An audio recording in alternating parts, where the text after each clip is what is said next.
kaos spesial dari Starting Eleven. Klik link di deskripsi untuk pre-order ya. When they're down, when they are tested, they find a way to win. Tamak dan serakah adalah sifat yang dilarang di dalam agama manapun. Setiap manusia pasti sudah tahu bahwa dua penyakit hati itu akan menimbulkan dosa besar. Namun dua sifat tersebut mungkin kini cocok untuk menggambarkan Qatar dalam dunia sepak bola. Perhatikan saja deh, di beberapa event FIFA yang ditunjuk jadi tuan rumah pasti Qatar lagi dan Qatar lagi. Hey FIFA, memangnya nggak ada negara lain? Tahun 2025, Qatar kembali ditunjuk sebagai host Piala Dunia U17 2025. Yang lebih hebohnya lagi, Qatar akan jadi tuan rumah selama 5 tahun beruntun. Wow, gila. Bagaimana ini bisa terjadi? Sebelum membahasnya, kalian subscribe dan nyalakan lonceng notifikasinya dulu ya, agar tak ketinggalan sajian konten menarik dari Starting Eleven Story. Pada tahun 2024, FIFA telah resmi memutuskan untuk mengubah kalender Piala Dunia U17 dari turnamen 2 tahunan menjadi turnamen yang diselenggarakan setiap tahun sekali. Perubahan itu akan dimulai di edisi ke-20 yang akan berlangsung pada 2025.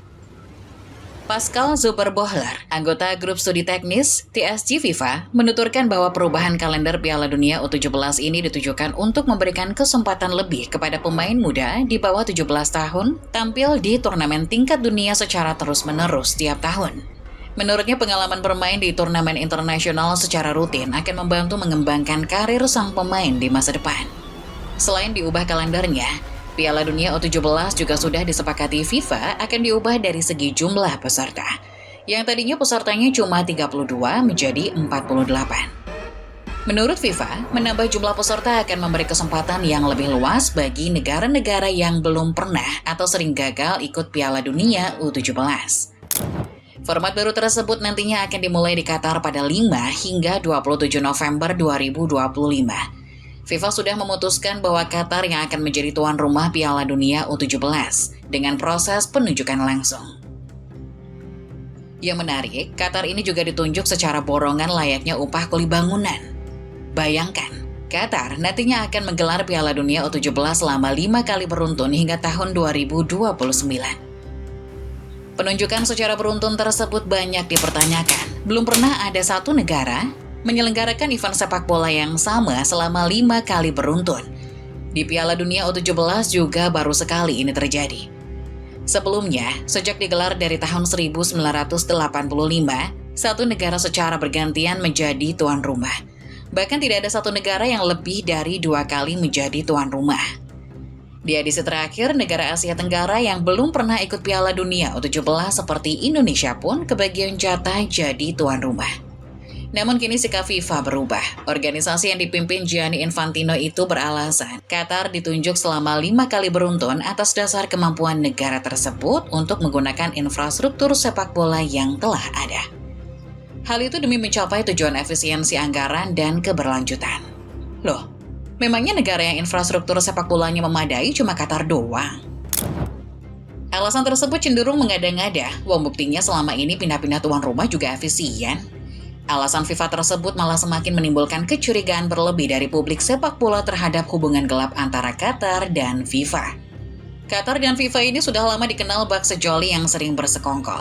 Publik pun makin liar berspekulasi. Jangan-jangan kepala botak Gianni Infantino itu makin licin gara-gara uang minyak dari Qatar yang mengucur deras. Wajar saja kalau publik sepak bola dunia mengkritik kebijakan yang tak masuk akal dari FIFA. Penulis sepak bola di iPaper, Daniel Story, mengatakan bahwa FIFA tak tahu malu melakukan sesuatu yang mengejutkan dengan menunjuk Qatar. Pernyataan Daniel tersebut pun banyak ditanggapi oleh netizen yang muak seperti @Chris M. Galloway dengan mengatakan FIFA korup. Sudah nggak heran jika ada yang mengaitkan FIFA dengan skandal korupsi. Dalam sejarahnya memang organisasi itu begitu akrab dengan tindak pidana korupsi. Wong presidennya dulu saja dihukum gara-gara kasus korupsi. Surat kabar The Sunday Times dulu juga pernah mengungkap bahwa mereka mendapatkan dokumen rahasia, termasuk surat, dan bukti dari pejabat sepak bola Qatar, Mohammed bin Hammam, saat memberikan uang pelicin sebanyak $5 juta atau setara 58 miliar rupiah kepada FIFA. Suap tersebut ditunjukkan sebagai imbalan karena Qatar terpilih sebagai tuan rumah Piala Dunia 2022. Apakah situasi ini kembali terjadi di penunjukan Qatar sebagai tuan rumah 5 kali beruntun Piala Dunia U17? Kini kasus ini masih diselidiki secara menyeluruh oleh mantan penyidik dari Komite Etik FIFA, Michael Garcia. FYI, sebagai penyidik, Michael Garcia ini dulu pernah berani mengungkap sejumlah bukti terkait indikasi korupsi dalam pemilihan tuan rumah Piala Dunia 2022. Namun sayang, laporannya dulu ditolak oleh hakim pengadilan yang akhirnya membuat Garcia kecewa dan mundur dari FIFA. Penyelidikan atas kebijakan gila FIFA ini harus segera diungkap. Publik sepak bola dunia menagih transparansi dalam proses pengambilan keputusan tersebut. Pasalnya itu sangat penting untuk menjaga kredibilitas FIFA sebagai sebuah organisasi. Kecuali kalau memang FIFA sudah menganggap dirinya lembaga yang tidak kredibel. Dalam kasus ini FIFA terkesan pilih kasih dan tidak adil. FIFA tidak memberi kesempatan bagi negara-negara lain yang ingin unjuk gigi sebagai tuan rumah. Padahal menjadi tuan rumah Piala Dunia U17 banyak banget keuntungannya. Lihat saja ketika Indonesia jadi tuan rumah, perputaran uang serta pendapatan negara dari berbagai sektor mengalami kenaikan signifikan. Sudah begitu, Indonesia yang menjadi tuan rumah mendapatkan tiket langsung lolos. Indonesia sangat beruntung karena itulah kali pertama dalam sejarah Indonesia ikut Piala Dunia U17. Berkaca dari kasus Indonesia, negara-negara lain pun merasa iri. Negara seperti Malaysia atau mungkin Singapura pasti punya mimpi yang sama menjadi tuan rumah Piala Dunia U17. Namun mereka kini kasihan, karena mimpi mereka direnggut paksa oleh keserakahan Qatar yang menjadi tuan rumah paten hingga 2029. Kebijakan aneh FIFA itu hanya akan menguntungkan Qatar. Asal kalian tahu, tim ini belum pernah lagi ikut Piala Dunia U17 sejak 2009. Menjadi tuan rumah beruntun ini mungkin adalah siasat mereka agar rutin ikut ajang ini tiap tahun tanpa seleksi dari konfederasi. Selain itu, Qatar juga sedang memiliki proyek pengembangan pemain muda secara besar-besaran. Dengan tampil selama 5 tahun beruntun, Qatar bisa terus mengasah para pemain mudanya di kompetisi bergengsi dunia.